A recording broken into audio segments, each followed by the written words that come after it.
The internet has lately been flooded with news of violent clashes between the South Sudan People's Defense Forces, SSPDF, and the Uganda People's Defense Forces, UPDF, which resulted in the death of at least 7 South Sudanese and 1 Ugandan.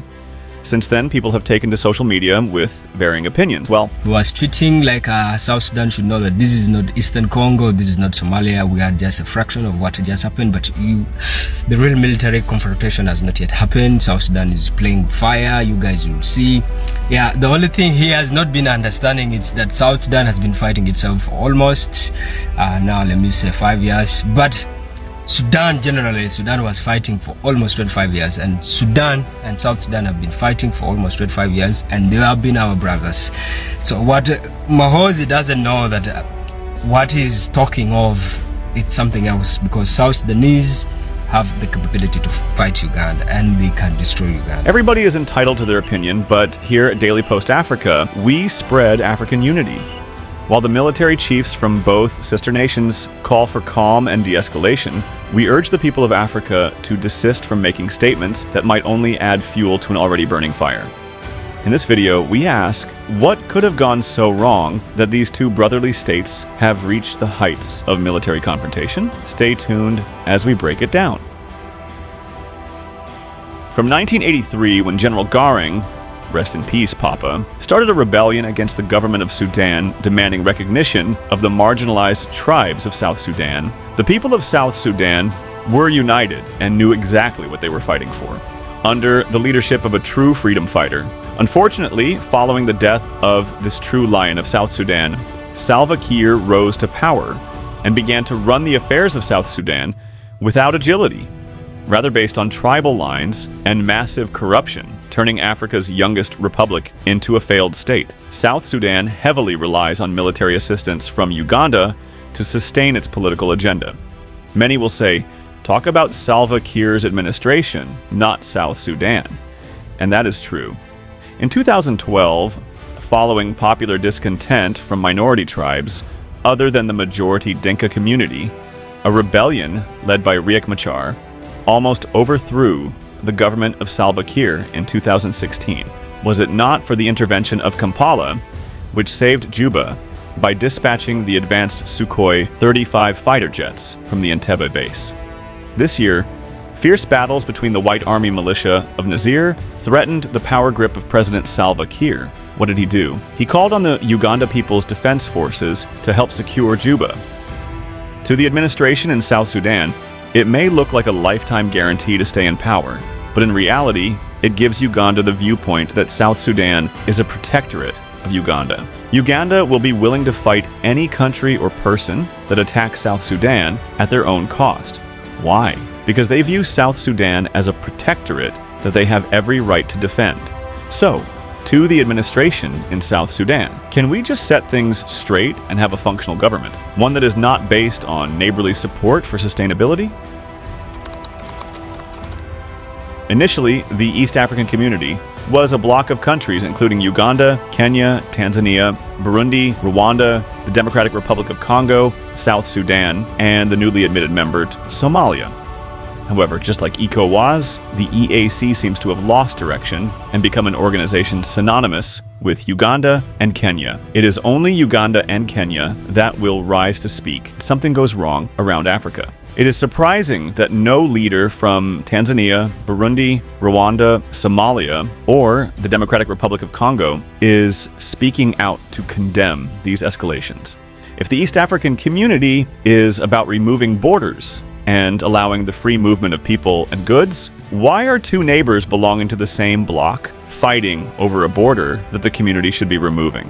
Why are Ugandan citizens required to pay 40,000 Uganda shillings as entry fees to South Sudan, yet South Sudanese citizens freely enter Uganda? Why are Somali citizens complaining about hefty visa fees to enter South Sudan, yet Somalia is an EAC member? This community seems imaginary, existing only to project the selfish needs of Uganda's political elite. And now Kenya, which is being mentored by Uganda. The military forces of South Sudan are ill-equipped, poorly trained, and inadequately motivated. Soldiers in South Sudan go for months without pay and wear patched military uniforms with sandals. Yet they are expected to defend the borders of South Sudan with their lives. This creates a psychological rhetoric that leads Ugandan authorities to demean the South Sudan People's Defense Forces. I mean, if you cannot be proud of your own army, who else will respect it? For this reason, the South Sudan government repeatedly seeks Kampala's intervention in its internal affairs, failing to understand that this diminishes its reputation in the eyes of Uganda. So can someone in the government of Salva Kiir start asking, how best can South Sudan document its soldiers, dress them properly, train them, and pay them to match the standards of other armies in Kenya, Uganda, and Tanzania? Otherwise, no one will stop Kampala from asking, how can a small army that we back every time there is a civil conflict dare to provoke us? As a matter of fact, not to stir conflict, but it would only take the Uganda People's Defense Forces a few days to obliterate South Sudan. But then, why obliterate a brother when these borders were simply drawn by selfish colonial masters? Colonial history perhaps plays the most significant role in the conflict between these two countries. The drawing of borders without considering the ethnic structure of the region was disastrous. Just like the Banyamulenge of Rwanda, who were cut into the Democratic Republic of Congo by colonial borders and continued to fight the Congolese government through the M23 rebels. Many Ugandan tribes like the Kakwa and Acholi were divided, some falling into South Sudan, others into Uganda. The same applies to the Kuku. Many from the Kuku tribe, predominantly of South Sudanese origin, were divided by the colonial border into Uganda. How is this a problem? Some Ugandans found their arable land in South Sudan and crossed there to cultivate daily. Similarly, some Kuku tribe members found their fertile land on the Ugandan side and cross into Uganda to farm. This leads Sudanese authorities to claim that the land belongs to them, while Uganda insists the land is theirs since some Akolas and Kakwas also cross into South Sudan. So who is right, who is wrong? Neither. The only peaceful solution is for leaders to put political claims aside and prioritize people's lives. They could even create a demilitarized zone. Following the death of freedom fighter John Garang, many would agree that the people of South Sudan seem to enjoy fighting, and this has gone on for decades, forcing many displaced people, mostly from central Equatoria State, to seek refuge in Uganda. These brothers and sisters, whom I don't even feel comfortable referring to as refugees, have since identified more with Uganda than South Sudan.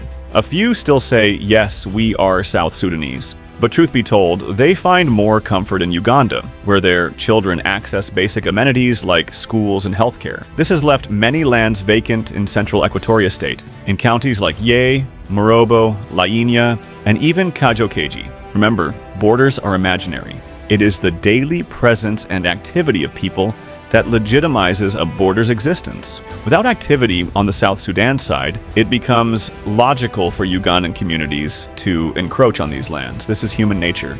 It's the same way many tribes settled during the Great Luo and Bantu migrations.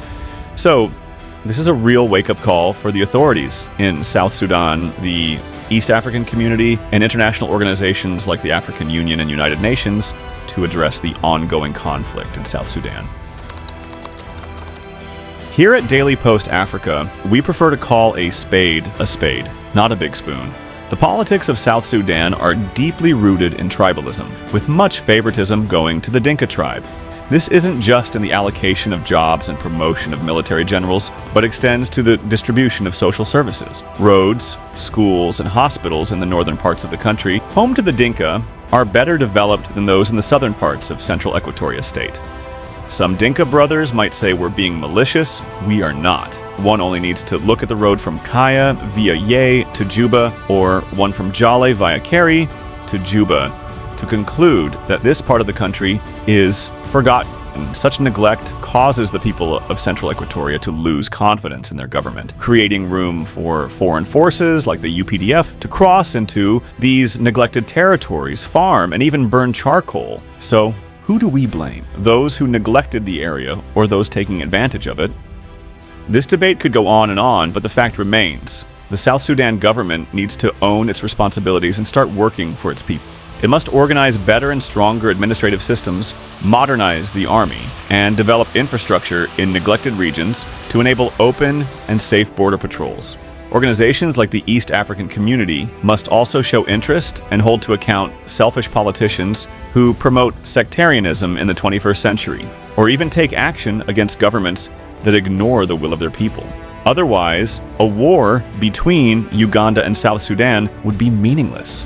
It would appear to be a war between two countries, but the real victims would be the brotherly and sisterly tribes divided by colonial borders. Let's keep the discussion going in the comment section. What do you think is the best way to end the long-standing border dispute between Uganda and South Sudan? Remember to like and share the video. And if you're new here, subscribe for the love of Africa. Much love and long live the African dream.